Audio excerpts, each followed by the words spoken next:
Welcome to SP news. ముందుగా headlines చూద్దాం.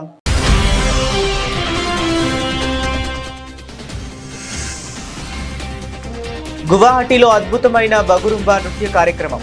బోడా సంస్కృతి ప్రదర్శన, ప్రశంసలు కురిపించిన ప్రధాని మోదీ.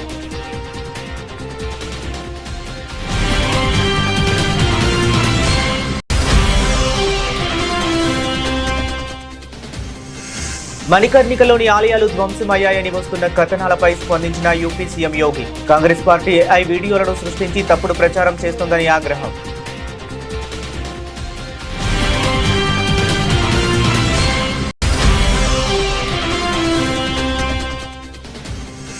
దేశ చరిత్ర, దేశ విభజన గురించి నేటి తరం పిల్లలకు తప్పనిసరిగా తెలుసుకోవాలి. యువతకు పిలుపునిచ్చిన రాజ్యసభ ఎంపీ ప్రముఖ రచయిత్రి సుధామూర్తి.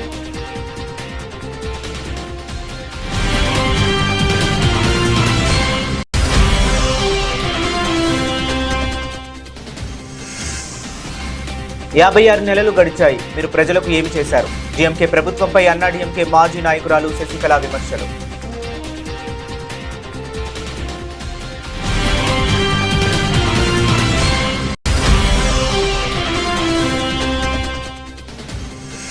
మహబూబ్ నగర్ లో 1284 కోట్ల అభివృద్ధి పనులకు సీఎం శ్రీకారం. జిల్లాలోని పెండింగ్ ప్రాజెక్టులన్నీ పూర్తి చేస్తామని స్పష్టమైన హామీ.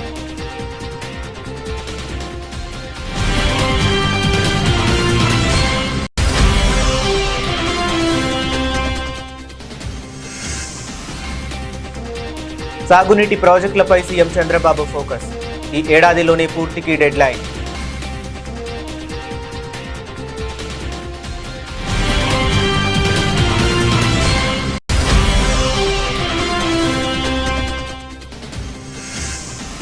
ఎన్టీఆర్ వర్ధంతి సందర్భంగా ఘాట్ వద్ద నివాళులు అర్పించిన నందమూరి కుటుంబం. సినీ రాజకీయాల్లో ఎన్టీఆర్ చెరగని ముద్ర వేశారన్న బాలకృష్ణ.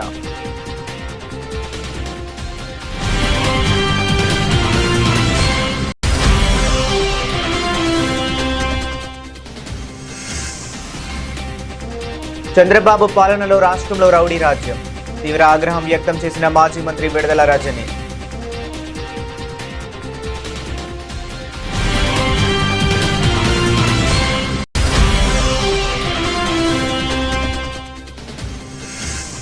రాధాకృష్ణ వీకెండ్ స్టోరీపై deputy CM Bhatti Vikramarka serious. తన మీద అబద్ధాలు రాసిన రాధాకృష్ణకు ఎవరి మీద ఏదో ప్రేమ ఉండొచ్చన్న బట్టి.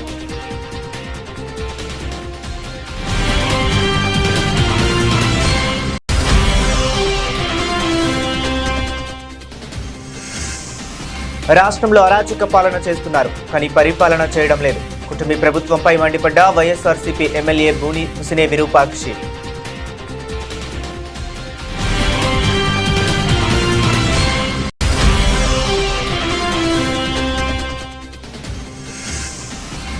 అండర్-19 ప్రపంచ కప్లో బంగ్లాదేశ్ పై భారత్ విజయం. డక్వర్త్ లూయిస్ పద్ధతిలో 18 పరుగుల తేడాతో గెలుపు.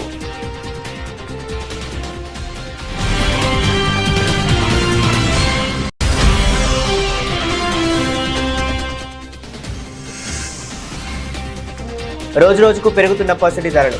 3320 పెరిగిన 24 క్యారెట్ల 10 గ్రాముల బంగారం.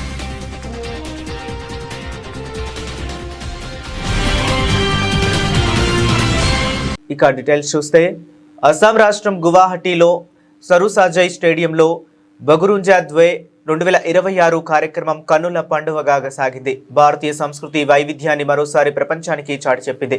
ప్రధానమంత్రి నరేంద్ర మోదీ హాజరై ఈ చారిత్రాత్మక ఈవెంట్లో 10,000 మందికి పైగా బోడో కళాకారులు ఒకే సమయంలో ఒకే విధంగా బగురుంబా డాన్స్ ప్రదర్శించి ఆకట్టుకున్నారు. ప్రధానమంత్రి మోదీ ఈ ఈవెంట్లో పాల్గొని బోడో సాంప్రదాయ సంగీత వాయిద్యం సిర్జాను తిలకించారు. ఈ సందర్భంగా ప్రధాని మోదీ మాట్లాడుతూ, భారతదేశపు వైవిధ్యతను ఏకం చేస్తూ వివిధ సమాజాల మధ్య ఐక్యతను పెంచే విధంగా అస్సాం రాష్ట్రంలో బగురుంబా డాన్స్ ప్రదర్శన జరిగిందని తెలిపారు. భవిష్యత్తు తరాలకు సాంస్కృతిక వారసత్వాన్ని అందించే విధంగా సాగిందని పేర్కొన్నారు.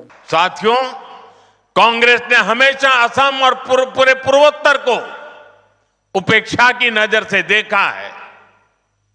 जो कांग्रेस के लोग पूर्वोत्तर के ही विकास को जरूरी नहीं मानते थे, उनका ध्यान आखिर असम के विकास पर कैसे जाता। बोडो क्षेत्र की आशाओं अपेक्षाओं के बारे में उनको सोचने की फुर्सत कहां होती। इसलिए कांग्रेस सरकारों ने जानबूझकर इस क्षेत्र को मुसीबतों में धकेला। भाइयों बहनों, कांग्रेस के उन पापों को साफ करने का काम भी हमारी डबल इंजन सरकार कर रही है। आज यहां जिस रफ्तार से विकास हो रहा है वो आपके सामने है। आप देखिए, हमने Bodo Kachari welfare autonomous council का गठन किया। बोडोलैंड क्षेत्र में बेहतर विकास के लिए 1500 करोड़ रुपए का विशेष विकास पैकेज दिया गया। कोकराझार में मेडिकल कॉलेज और अस्पताल की शुरुआत हुई। तमुलपुर में भी मेडिकल कॉलेज के निर्माण को गति मिली। नर्सिंग कॉलेज और पैरामेडिकल संस्थानों के जरिए युवाओं के लिए नए अवसर बनाए। गोवर्धना, पार्वत जोरा और होरीसिंगा जैसे क्षेत्रों में पॉलिटेक्निक और ट्रेनिंग संस्थान भी बनाए गए। साथियों, बोडोलैंड के लिए अलग वेलफेयर डिपार्टमेंट और बोडोलैंड एडमिनिस्ट्रेटिव स्टाफ कॉलेज की स्थापना भी की। కాశీ విశ్వనాథ్ ధామ్లో లోక్మాత అహల్యాబాయి హెల్కర్ మరియు జగద్గురు ఆదిశంకరాచార్య విగ్రహాలకు ప్రాముఖ్యత ఇవ్వబడిందని ఉత్తరప్రదేశ్ సీఎం యోగి ఆదిత్యనాథ్ అన్నారు. ఇది కేవలం ప్రధానమంత్రి నరేంద్ర మోదీ సాధ్యమైందన్నారు. అయితే మణికర్ణికలోని ఆలయాలు ధ్వంసం అయ్యాయని వస్తున్న కథనాలపై ముఖ్యమంత్రి తీవ్రంగా ఖండించారు. అక్కడ ఆలయాలు యథాతథంగా ఉన్నాయని స్పష్టం చేశారు. కాంగ్రెస్ పార్టీ ఏఐ జనరేటెడ్ వీడియోలను సృష్టించడం ద్వారా ఆలయ కూల్చివేత గురించి ప్రచారం చేస్తుందని ఆగ్రహం వ్యక్తం చేశారు. కాశీని అప్రతిష్ట పాలు చేయడానికి జరిగిన కుట్రను బట్టబయలు చేయాలని అధికారులకు ఆదేశించారు. लेकिन कुछ लोग हैं जो काशी की इस विरासत को सदैव बदनाम करते हैं, उसे अपमानित करते हैं। मुझे याद है जब काशी विश्वनाथ धाम का निर्माण हो रहा था तब भी कुछ लोगों ने साजिशें रची थी और लगातार वे साजिश रचते रहे। 2019 में काम जब प्रारंभ हुआ तब से लेकर के और 2023 तक लगातार 2021 तक लगातार उनके द्वारा साजिशें होती रही, लगातार साजिशें होती रही। यानी उन्होंने वह भी कृत्य किए थे कि किसी वर्कशॉप में जहां मूर्तियां बनती हैं वहां टूटे हुए मूर्ति के अवशेषों को ला करके एक जगह इकट्ठा करके फिर सोशल मीडिया प्लेटफॉर्म के माध्यम से इसको वायरल करके बदनाम करने का काम हुआ था। याद करिए, काशी विश्वनाथ धाम बनने के बाद यह कहना कि मंदिर तोड़े गए सरासर गलत है। इससे ज्यादा सफेद झूठ कोई नहीं हो सकता। उन मंदिरों का पुनरुद्धार हुआ है, नए सिरे से वे मंदिर वहां पर उसी रूप में खड़े हैं। हां, पहले जीर्ण शीर्ण हालत में थे, आज उसको उसी स्थल पर उन मंदिरों को पुनरुद्धार करने का काम किया। काशी में आप याद करिए 100 वर्ष पहले माता अन्नपूर्णा की मूर्ति यहां से चोरी करके यूरोप पहुंचा दी गई थी। प्रधानमंत्री जी के प्रयास से वो मूर्ति वापस काशी में वापस आई है और बाबा विश्वनाथ धाम में उसकी स्थापना हुई। आखिर ये प्रयास దేశ చరిత్ర ముఖ్యంగా దేశ విభజన గురించి నేటి తరం పిల్లలు తప్పనిసరిగా తెలుసుకోవాల్సిన అవసరం ఉందని రాజ్యసభ ఎంపీ ప్రముఖ రచయిత్రి సుధామూర్తి అన్నారు. దేశ విభజన జరగడం తప్పని, భవిష్యత్తులో అలాంటివి జరగకుండా చూసుకోవాలని అభిప్రాయపడ్డారు. దేశ విభజనపై అవగాహన చేసుకోవడంలో యువతకు సహకరించేందుకు ఆయా సున్నిత అంశాలపై తాను తాజా పుస్తకం the magic of the last ఎన్నింగ్స్ లో వివరించానని పేర్కొన్నారు. రాజస్థాన్ లో జరుగుతున్న జైపూర్ సాహిత్య వేడుకలు 19వ ఎడిషన్ కార్యక్రమంలో సుధామూర్తి పాల్గొన్నారు. ఈ సందర్భంగా ఆమె మాట్లాడుతూ భారత సాంప్రదాయాలు, దేశ భాషల గురించి తెలియని ఓ వ్యక్తి ఒక పెన్సిల్ తీసుకొని గీత గీసి ఇప్పటి నుంచి ఈ భూమి ఇకపై మీకు చెందదు అని అది విదేశీ భూభాగం అవుతుంది అని చెప్పారని అది ఎంత హృదయ విదారకమని సుధామూర్తి అన్నారు. My granddaughter's name is Anushka and we call her Nooni. She lives in London and I always wanted to tell many stories to her, but practically it is not possible. Yeah. You can't do all the time video and all, and children also grow up. So I decided I should write books for her. And then I remembered, when you were young, not your mother's generation probably, the only novels for children was the Enid Blyton series. Yeah. And Enid Blyton series will not gel with Indian conditions. Like 2 boys and 3 girls will go on a picnic and they will see a cave. We can't send our daughters and boys and all to a cave at this age in a teenage. In India it is not possible. Reality we should understand. Where do we go when you get holidays? We will go to Nani or Dadi's house. Mostly Nani's house. So I thought I will bring Nooni to my house. In that book, actually it is a Dadi. Dadi is me and Nooni comes to my house and we'll have some adventures. So this is the third in the series. The first is Magic of the Lost Temple, where I introduce archaeology to children in a very simple format. Because we don't tell children the importance of the past. I always believe. Yeah. If you do not know history, then you will not know your future. History and future are connected. So second one is I wrote Magic of the Lost Story, the importance of a river. And this time I thought I should write a little bit of partition. There is a reason behind that. My daughter is married to Rishi Sunak, and Rishi Sunak's grandparents were from Lahore, actually Gujranwala, and grandmother was from Abbottabad. And they left home, set up a house in Nairobi. DMK ప్రభుత్వంపై అన్నా DMK మాజీ నాయకురాలు శశికళ విమర్శలు గుప్పించారు. ఈ విషయమై శశికళ మీడియాతో మాట్లాడుతూ 56 నెలలు గడిచాయని, మీరు ప్రజలకు ఏమి చేశారు అని ప్రభుత్వాన్ని నిలదీశారు. డిఎంకే పాలనలో తమిళనాడు అన్ని విధాలా నష్టపోయిందని ఆరోపించారు. ప్రజలు సంక్షేమం మరిచిందని ఆగ్రహం వ్యక్తం చేశారు. ప్రజలే ప్రభుత్వానికి బుద్ధి చెబుతారని హెచ్చరించారు. இப்போ நான் வரேன், இப்போ நான் உள்ள நடைமுறைக்கு வரணும் இல்லையா? இப்போ முதலமைச்சர் என்ன சொல்கிறாரு, நாங்கள் எனக்கு கம்பு சுத்த தெரியும், எல்லா வேலையும் தெரியும், கார் ஓட்ட தெரியும். ரொம்ப முக்கியமான விஷயம் பாருங்க, ஒரு முதலமைச்சருக்கு கார் ஓட்ட தெரியும், வண்டியில் போகும்போது பாட்டு கேட்குறேன். நம்மலாம் பாட்டே கேட்குறது இல்லை, யாருமே கேட்குறது இல்லையோ, பாட்டு கேட்க தெரியும். அது குறிப்பாக யார் பாட்டு? புரட்சி தலைவரோட பாட்டு. அதை நான் தவறுன்னு சொல்லலை, அந்த பாட்டை கேட்டுனாலும் இந்த மக்களுக்கு செய்யக்கூடாதான்னு தான் நான். ஏன்னா புரட்சி தலைவரையும் மக்களையும் பிரிக்க முடியாது, சினிமாலையும் பிரிக்க முடியாது. நீங்கள் அந்த ஏழை மக்களுக்காக தான் அந்த பாட்டு பாடினா கூட அதில் ஒரு அர்த்தம் இருக்கும், ஒரு சமூக நீதி இருந்துக்கிட்டே இருக்கும். எனக்கு என்ன வருத்தம், முதலமைச்சர் சொன்னது நானும் டிவியில் பார்த்தேன், ஒரே ஒரு வருத்தம்தான். கேட்குறது தப்பு இல்லை, நல்ல விஷயந்தான். அதுவும் தலைவர் பாட்டேங்கிறப்ப நல்லா கேளுங்க, வேணான்னு சொல்ல. ஆனால் அவர் மாதிரி நீங்கள் செஞ்சுருக்கலாமே மக்களுக்கு. இப்போ 56 மாதம் ஆயிடுச்சு, என்ன பண்ணீங்க? ஒன்றுமே செய்யலையே. மக்களுக்குன்னு என்ன செஞ்சீங்க? இப்போ தேர்தல் வரப்போகுது அப்படிங்கும்போது என்ன பண்ணுறீங்க? சரி 3000 ரூபா கொடுப்போம் பொங்கலுக்கு அப்படின்னு சொல்லுங்க.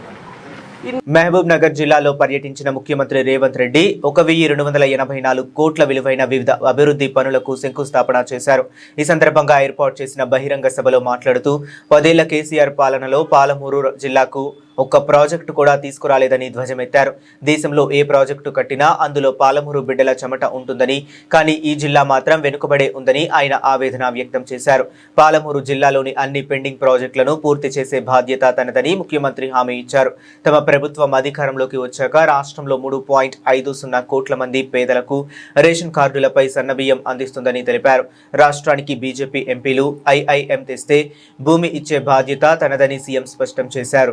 నాకెవరు శత్రువులు లేరు. రాజకీయ ప్రత్యర్థులుంటే ఎన్నికల్లో ఓడించినాం, ప్రభుత్వాన్ని ఏర్పాటు చేసుకున్నాం. అందుకే నా శత్రువులు అక్షరాస్యత లేకపోవడం, నా శత్రువు పేదరికం, నా శత్రువులు ఎవరైనా ఉన్నారంటే మహిళలకు అన్యాయం చేసే వాళ్ళు నా శత్రువులు, విద్యార్థులకు నష్టం కలిగించేటోళ్ళు నా శత్రువులు, చదువుకోకుండా ఊరు మీద తిరిగే వాళ్ళు నా శత్రువులు, చదువుకోకుండా అడ్డు తగిలే వాళ్ళు నాకు శత్రువులు తప్ప పేదరికాన్ని నిర్మూలించడమే నా బాధ్యత. నా శత్రువైన పేదరికాన్ని తెలంగాణ సరిహద్దులు దాటే వరకు తరమాలన్నదే నా లక్ష్యం. మీరందరూ తోడు ఉండాలి, మీరు అండగా నిలబడాలి, మనకొచ్చిన అవకాశాన్ని అందిపుచ్చుకోవాలి. రాజకీయాలకు అతీతంగా ఈ రోజు పాలమూరు జిల్లాను అభివృద్ధి చేసుకోవాలి.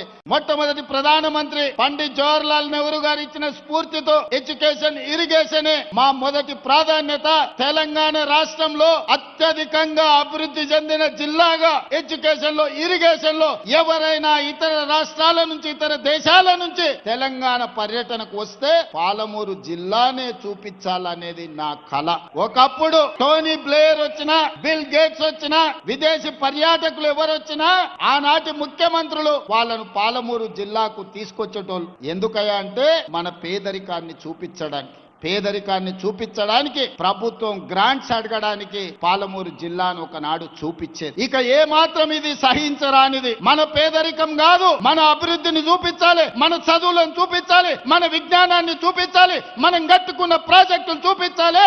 మన ప్రాంతంలో ఐఐటీలో చదువుకున్న వాళ్ళు, ఐఐఎంలో చదువుకున్న వాళ్ళు, ఐఏఎస్, ఐపీఎస్లు అయిన వాళ్ళను పాలమూరు జిల్లా నుంచి ఈ రోజు దేశానికే సేవలు అందిస్తుందని మన అభివృద్ధి చెందిన ప్రాంతంగా మనల్ని చూపించుకోవాలి. ఈ అవకాశం మళ్ళీ మనకు రాదు. వచ్చిన అవకాశాన్ని అందిపుచ్చుకోవాలి. రాష్ట్రంలోని కీలకమైన సాగునీటి ప్రాజెక్టుల నిర్మాణాన్ని ప్రాధాన్యతా క్రమంలో పూర్తి చేయాలని సీఎం చంద్రబాబు అధికారులను ఆదేశించారు. ఈ ఏడాది 2026లోపే వెలిగొండ, ఉత్తరాంధ్ర ప్రాజెక్టుల పనుల పూర్తి చేయాలని లక్ష్యాన్ని నిర్దేశించారు. దావోస్ పర్యటనకు వెళ్లే ముందు అమరావతిలోని తన క్యాంపు కార్యాలయంలో మంత్రులు, ఉన్నతాధికారులు ఆయన కీలక ప్రాజెక్టుల పురోగతిపై సమీక్ష నిర్వహించారు. గతంలో ఆంధ్రి నీవా కాలువ వెడల్పు, పోలవరం పనులను వేగవంతం చేసిన తరహాలోనే ఈ ఏడాది వెలిగొండ, ఉత్తరాంధ్ర ప్రాజెక్టులపై దృష్టి సారించాలని సీఎం స్పష్టం చేశారు. త్వరలోనే తాను వెలిగొండ ప్రాజెక్టును సందర్శిస్తానని తెలిపారు. ఈ సమావేశంలో పూర్వోదయ పథకం, పీపీపీ పద్ధతిలో చేపట్టాల్సిన ప్రాజెక్టులు, జల్ జీవన్ మిషన్ వంటి అంశాలపై చర్చించారు. దివంగత ముఖ్యమంత్రి, టీడీపీ వ్యవస్థాపకులు నందమూరి తారక రామారావు వర్ధంతి సందర్భంగా ఆయన కుటుంబ సభ్యులు ఘనంగా నివాళులు అర్పించారు. ఆదివారం హైదరాబాద్లోని ఎన్టీఆర్ ఘాట్ వద్ద ఎన్టీఆర్ కుమారుడు, హిందూపురం ఎమ్మెల్యే నందమూరి బాలకృష్ణ, మనవడు నందమూరి కళ్యాణరామ్, నందమూరి రామకృష్ణ, సుహాసిని తదితరులు పుష్పాంజలి ఘటించారు. ఈ సందర్భంగా బాలకృష్ణ మాట్లాడుతూ సినీ, రాజకీయ రంగాల్లో ఎన్టీఆర్ తనదైన చెరగని ముద్ర వేశారని అన్నారు. మహానుభావులు కావాలంటే ఎంతో శ్రమ, దీక్ష అవసరం. ఆ లక్షణాలు ఎన్టీఆర్లో పుష్కలంగా ఉన్నాయి. సూర్యచంద్రులు ఉన్నంతకాలం ఆయన బతికే ఉంటారు. సినిమాల్లో ఎవరూ చేయలేని పాత్రలు చేసి నటనలో పరకాయ ప్రవేశంతో ఎన్నో ప్రయోగాలు చేశారు అని కొనియాడారు. తెలుగుదేశం పార్టీని స్థాపించి రాజకీయాల్లో సంచలనం సృష్టించారని, రాజకీయాలను కొందరికే పరిమితం కాకుండా అందరికీ చేరువ చేశారని తెలిపారు. పేదల ఆకలి బాధ తెలిసిన నాయకుడు కాబట్టే బడుగు, బలహీన వర్గాలకు అండగా నిలిచారని బాలకృష్ణ అన్నారు. అప్పట్లో ఆయన తీసుకువచ్చిన పథకాలే ఇప్పుడు దేశవ్యాప్తంగా అమలవుతున్నాయని చెప్పారు. తెలుగు గంగ, గాలేరు నగరి వంటి ప్రాజెక్టులతో ప్రజలకు మేలు చేశారని, ఆయన స్ఫూర్తితోనే టీడీపీ ముందుకు సాగుతుందని స్పష్టం చేశారు. నందమూరి రామకృష్ణ మాట్లాడుతూ తెలుగు వారి గుండె చప్పుడు, కలామతల్లి ముద్దుబిడ్డ ఎన్టీఆర్ అని, తెలుగు జాతి కీర్తిని ప్రపంచానికి చాటి చెప్పారని అన్నారు.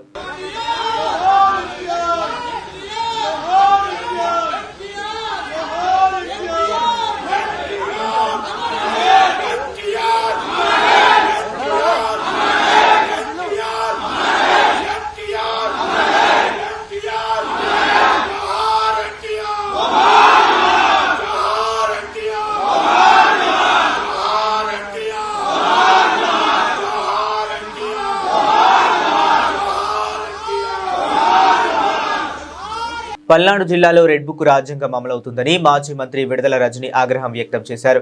వైఎస్ఆర్సీపీ కార్యకర్త సాల్మాన్ది ముమ్మాటికి ప్రభుత్వ హత్యనని తేల్చి చెప్పారు. పిన్నెలి గ్రామంలో 18 నెలలుగా దాదాపు 200 కుటుంబాలు ఊరికి దూరంగా బ్రతుకుతున్నాయని, భార్య ఆరోగ్యం సరిగా లేకపోవడంతో గ్రామానికి వచ్చిన సాల్మాన్ను టీడీపీ నేతలు కొట్టి చంపినా తిరిగి బాధితులపై కేసు నమోదు చేసిన పోలీసులు తీరుపై మండిపడ్డారు. మన పల్నాడు జిల్లా పిన్నెలి గ్రామంలో ముందా సాల్మన్ అనేటువంటి ఒక దళితుడిని దారుణంగా, మానుషంగా, ఎంత మూర్ఖంగా అక్కడ ఉన్నటువంటి టీడీపీ నాయకులు అతన్ని రాడ్లతో తల మీద కొట్టి చంపడం మీరందరూ కూడా చూశారు. మరి ఆ చనిపోయిన అతను మనం చూసినట్టయితే అతని బంధువులు అతను రాడ్లతో బలంగా కొట్టి అతను కోమాల్లోకి పోయిన తర్వాత వాళ్ళ బంధువులు పోలీసులకు ఫోన్ చేసి ఈ విధంగా దాడి జరిగింది, కొన ప్రాణాలతో ఇబ్బంది పడుతున్నారు, హాస్పిటల్కి తీసుకువెళ్తున్నాము, ఈ ఇన్సిడెంట్ జరిగిందని పోలీసులకు అతని బంధువులు ఫోన్ చేసి చెప్తే పోలీసులు ఫోన్ లో ఏం మాట్లాడుతున్నారు అతనితో, ఎవరు రమ్మన్నారు, ఎందుకు వచ్చారు, ఊర్లోకి మీరు రావద్దు కదా అని చెప్పి పోలీసులు ఈ విధంగా స్పందించారు. ఎంత బాధాకరం అండి, ఎంత దారుణం పోలీసులు ఈ విధంగా స్పందించడము. లా అండ్ ఆర్డర్ కాపాడాల్సినటువంటి ఇలా పోలీసులు ఇప్పటికే పిన్నెలి గ్రామంలో ఎలక్షన్ అయిపోయిన దగ్గర నుంచి ఈ 18 నెలల కాలంలో 200 మంది పైగా కుటుంబాలు బయట ఉంటే మరి ఎవరు రమ్మన్నారు అని చెప్పి వాళ్ళ బంధువులతో ఈ విధంగా మాట్లాడుతున్నారంటే లా అండ్ ఆర్డర్ కాపాడాల్సినటువంటి పోలీసులే ఇలాంటి హత్యల్ని, ఇలా గూండాల్ని, ఇలాంటి రౌడీజాల్ని ప్రోత్సహిస్తున్నారా అని మనకు అర్థమవుతా ఉంది. చంద్రబాబు నాయుడు గారు వచ్చిన దగ్గర నుంచి కూడా పొలిటికల్ గవర్నెన్స్ పక్కన పెట్టి రెడ్ బుక్ గవర్నెన్స్ పూర్తి స్థాయిలో కూడా ఇప్పటి వరకు కూడా పూర్తి స్థాయిలో అమలు చేస్తా ఉన్నారు. మరి మా పల్నాడులో అయితే ఎక్కువ, ఎందుకంటే గవర్నమెంట్ పోయిన తర్వాత చూసాం నడి రోడ్డు మీద వినుకొండలో రషీద్ ఏ విధంగా నరికి హత్య చేశారో మనం చూసాము. ఇలా అనేక ఎగ్జాంపుల్స్ రాష్ట్రంలో ఉన్నాయి, కొనసాగుతూనే ఉన్నాయి. ఇప్పుడు ఈ ముందా సాల్మన్ ని కూడా మనం చూసాము ఏ విధంగా హత్య చేశారు. అంటే పోలీసులు లా అండ్ ఆర్డర్ ని పూర్తిగా కూడా వాళ్ళ చేతుల మీదకి తీసుకొని ఏ విధంగా ప్రవర్తిస్తున్నారు అనే విషయాన్ని రాష్ట్ర ప్రజలందరూ కూడా గమనిస్తా ఉన్నారు. తన భార్యకు బాలేదని చెప్పి గ్రామానికి వచ్చి తనకి చూపిద్దామని తెలంగాణ ఉప ముఖ్యమంత్రి బట్టి విక్రమార్క ఏబిఎన్ రాధాకృష్ణ వీకెండ్ స్టోరీపై తీవ్ర ఆగ్రహం వ్యక్తం చేశారు. ఆ స్టోరీలో రాధాకృష్ణ తనపై ఆరోపణలు చేయటాన్ని ఆయన తప్పుపట్టారు. తాను 40 ఏళ్లుగా రాజకీయాల్లో ఉన్నానని, ఈ 40 ఏళ్లలో తాను సమాజం మేలు కోసమే పనిచేశానని చెప్పారు. రాజకీయాల కోసం దిగజారుడు కథనాలు సృష్టించి ప్రచారం చేసేంత వీక్ క్యారెక్టర్ తనది కాదని అన్నారు. తన మీద అబద్ధాలు రాసిన ఏబిఎన్ రాధాకృష్ణకు ఎవరి మీదో ఏదో ప్రేమ ఉండొచ్చని బట్టి అన్నారు. లేదంటే తాను మొదటి నుంచి రాజశేఖర రెడ్డి సన్నిహితంగా ఉండేవాడినని, ఇప్పుడు ఆయన మీద కోపం రాధాకృష్ణ తనపై చూపించడానికి తప్పుడు కథనం రాసి ఉండొచ్చని చెప్పారు. కానీ తాను రాధాకృష్ణలా ఏది పడితే అది మాట్లాడనని, ఏది పడితే అది రాయనని, ఎందుకంటే తనకు బాధ్యత ఉన్నదని వ్యాఖ్యానించారు. ఎవరన్నది అది పేరు చెప్పండి, ఎవరన్నది ఎవరు రాసింది మరి ఆయన ఏడ చూసి ఏడ కూర్చొని విన్నాడో, ఏడ చూసి రాశాడో నాకు తెలియదు. అది కూడా అడుగుతాను. Question of my self respect. నేనేం గాలికి రాలేదాకా 40 సంవత్సరాలు సభలో సభ బయట పోరాటం చేస్తూ ఈ సమాజం కోసం అడ్డంగా నిలబడి పోరాటం చేస్తుంటుంటాడు. నీచ నికృష్టపు దిగజారిపోయి రాజకీయాల కోసం ఇటువంటి కట్టుకథనాలను సృష్టించడం, లేకపోతే వాటిని స్ప్రెడ్ చేయటం చేసే అంత వీక్ క్యారెక్టర్ కాదు బట్టి విక్రమార్క. ఆ రాసిన ఆయనకి ఎవరి మీదో ఏదో ప్రేమ ఉండొచ్చు, లేకపోతే నేను మొదటి నుంచి కాంగ్రెస్ పార్టీలో ఉంటే రాజశేఖర రెడ్డి గారికి అత్యంత సన్నిధులుగా ఉండటం వల్ల రాజశేఖర రెడ్డి గారి మీద ఉన్నట్టు కోపంతో నా మీద కూడా కోపం చూపించడానికి రాసి ఉండొచ్చు. కానీ నేను అది చదివిన తర్వాత నేను అందుకే మొత్తం ఆ కండిషన్స్ చదివి I have seriously examined the entire thing. I have asked the Singareni management and the board seriously examining. ఇటువంటి ఎలిగేషన్స్ వచ్చినప్పుడు ప్రజలకు స్పష్టత ఇవ్వాల్సిన బాధ్యత మంత్రిగా నా పైన ఉంటుంది కాబట్టి I have asked them to, I have instructed, not only asked, to cancel the tender and go for a fresh tender with all the government of India public sector undertakings లో ఏమేమి కండిషన్స్ ఉంటాయో అటువంటి conditions అన్ని examine చేసి మళ్ళీ పిలవండి. Don't go by this. కూటమి ప్రభుత్వం వచ్చిన తరువాత రాష్ట్రంలో అరాచక పాలన చేస్తున్నారు, కానీ పరిపాలన చేయటం లేదని వైఎస్ఆర్సీపీ ఎమ్మెల్యే బూసినే విరూపాక్ష విమర్శించారు. ఆలూరు నియోజకవర్గం చిప్పగిరి మండలం కేంద్రంలో ఎమ్మెల్యే క్యాంపు కార్యాలయంలో ఆయన మాట్లాడుతూ పల్నాడు జిల్లా పిన్నెలి గ్రామంలో మంద సాల్మన్ పై దాడి చేసిన వారిని కఠినంగా శిక్షించాలన్నారు. రాష్ట్రంలో లోకేష్ ట్రేడర్ బుక్ రాజ్యాంగం మాత్రమే నడుస్తుందన్నారు. రాష్ట్ర హోంమంత్రి కూడా ఏం చేయలేకపోతున్నారని, మాటలు తప్ప న్యాయం చేయడం లేదని దుయ్యబట్టారు.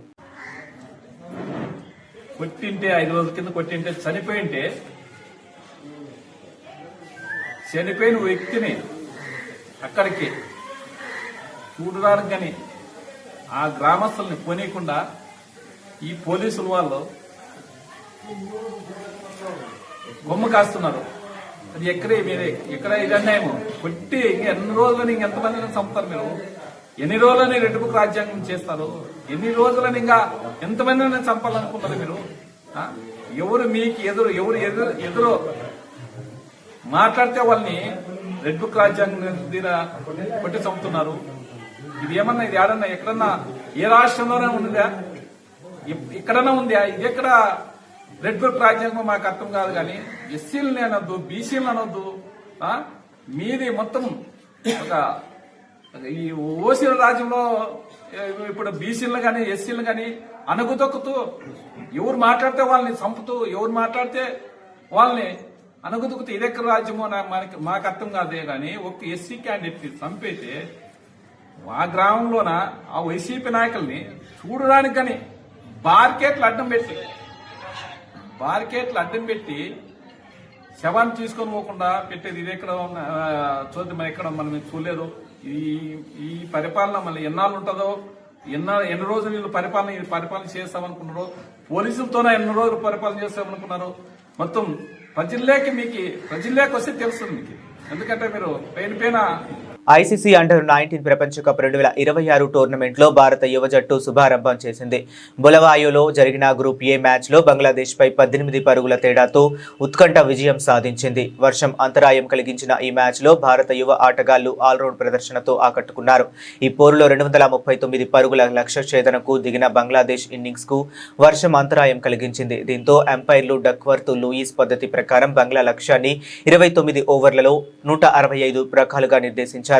భారత బౌలర్లు క్రమం తప్పకుండా వికెట్లు తీశారు. ముఖ్యంగా విహాన్ మల్హోత్రా కేవలం 14 పరుగులిచ్చి 4 కీలక వికెట్లు పడగొట్టి బంగ్లా పతనాన్ని శాసించాడు. దీంతో బంగ్లాదేశ్ జట్టు 28.3 ఓవర్లలో 146 పరుగులకే ఆలౌట్ అయింది. భారత జట్టుకు టోర్నీలో ఇది వరుసగా 2వ విజయం. అంతకుముందు బ్యాటింగ్ చేసిన భారత జట్టు వైభవ్ సూర్యవంశీ, వికెట్ కీపర్ అభిజ్ఞాన్ కుందు అద్భుతమైన అర్ధ శతకాలతో జట్టును అందుకున్నారు. వీరిద్దరూ బాధ్యతాయుతమైన ఇన్నింగ్స్లతో భారత్ 48.4 ఓవర్లలో 238 పరుగులకు ఆలౌట్ అయింది. బంగారం ధరలు గత కొద్ది రోజులుగా హెచ్చుతగ్గులకు లోనవుతూ పరుగులు పెడుతున్నాయి. పసిడి రేట్లు 1.50 లక్షల మార్కును దాటేందుకు సిద్ధమవుతున్నట్లుగా దూసుకెళ్తున్నాయి. జనవరి 11న 1,40,460గా ఉన్న 24 క్యారెట్ల 10 గ్రాముల బంగారం ధర తాజాగా 1,43,780కు చేరింది. వారం రోజుల్లోనే పసిడి ధరల్లో వచ్చిన మార్పు గణనీయంగా కనిపిస్తుంది. హైదరాబాద్, విజయవాడతో పాటు బెంగళూరు, ముంబై వంటి ప్రధాన నగరాల్లో కూడా ఇదే ధోరణి కొనసాగుతుంది. ఈ నగరాల్లో 24 క్యారెట్ల 10 గ్రాముల బంగారం ధర వారం రోజుల్లో 3,320కు పెరిగింది. అదే సమయంలో 22 క్యారెట్ల 10 గ్రాముల బంగారం ధర 1,28,750 నుంచి 1,31,800కు చేరి 3,050 పెరిగింది. దేశ రాజధాని ఢిల్లీలోనూ బంగారం ధరలు భారీగా పెరిగాయి. 24 క్యారెట్ల 10 గ్రాముల బంగారం ధర వారం రోజుల్లో 1,40,610 నుంచి 1,43,930కు చేరి 3,320 పెరిగింది. 22 క్యారెట్ల బంగారం ధర కూడా 1,28,900 నుంచి 1,31,950కు చేరి 3,050 రూపాయలు పెరిగింది. బులెటిన్ ముగించే ముందు మరొకసారి హెడ్లైన్స్ చూద్దాం.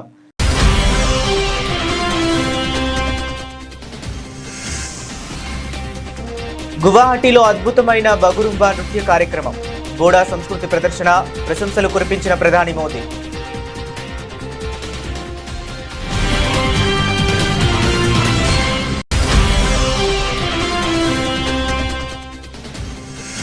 మణికర్ణికలోని ఆలయాలు ధ్వంసమయ్యాయని వస్తున్న కథనాలపై స్పందించిన యూపీ సీఎం యోగి. కాంగ్రెస్ పార్టీ AI వీడియోలను సృష్టించి తప్పుడు ప్రచారం చేస్తోందని ఆగ్రహం.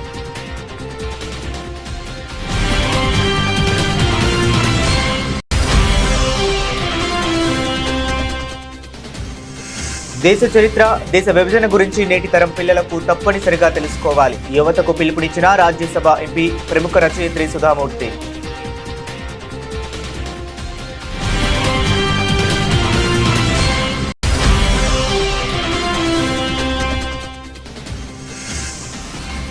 యాభై 56 నెలలు గడిచాయి. మీరు ప్రజలకు ఏమి చేశారు? డిఎంకే ప్రభుత్వంపై అన్నాడీఎంకే మాజీ నాయకురాలు శశికళ విమర్శలు.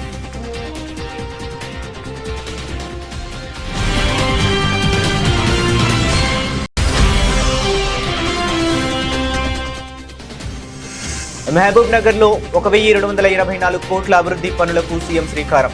జిల్లాలోని పెండింగ్ ప్రాజెక్టులన్నీ పూర్తి చేస్తామని స్పష్టమైన హామీ.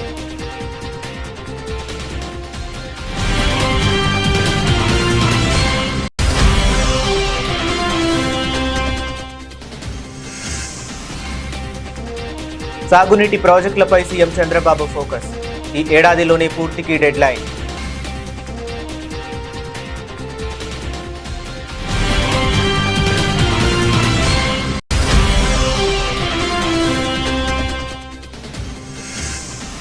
ఎన్టీఆర్ వర్ధంతి సందర్భంగా ఘాట్ వద్ద నివాళులు అర్పించిన నందమూరి కుటుంబం.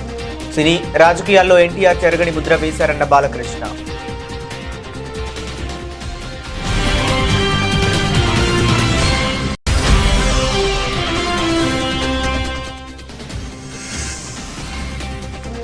చంద్రబాబు పాలనలో రాష్ట్రంలో రౌడీ రాజ్యం. తీవ్ర ఆగ్రహం వ్యక్తం చేసిన మాజీ మంత్రి విడుదల రజని.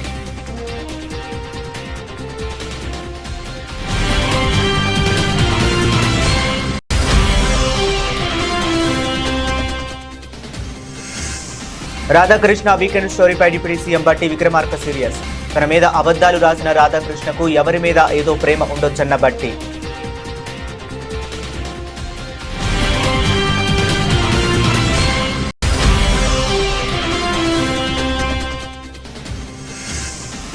రాష్ట్రంలో అరాచక పాలన చేస్తున్నారు, కానీ పరిపాలన చేయడం లేదు. కుటుంబీ ప్రభుత్వంపై మండిపడ్డ వైఎస్ఆర్సీపీ ఎమ్మెల్యే బూని హుసినే విరూపాక్షి.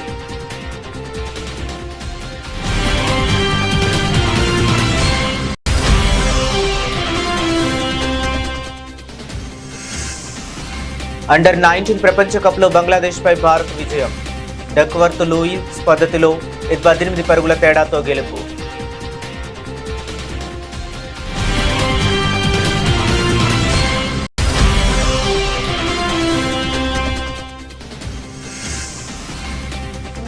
రోజురోజుకు పెరుగుతున్న పసిడి ధరలు. 3320 పెరిగిన 24 క్యారెట్ల 10 గ్రాముల బంగారం.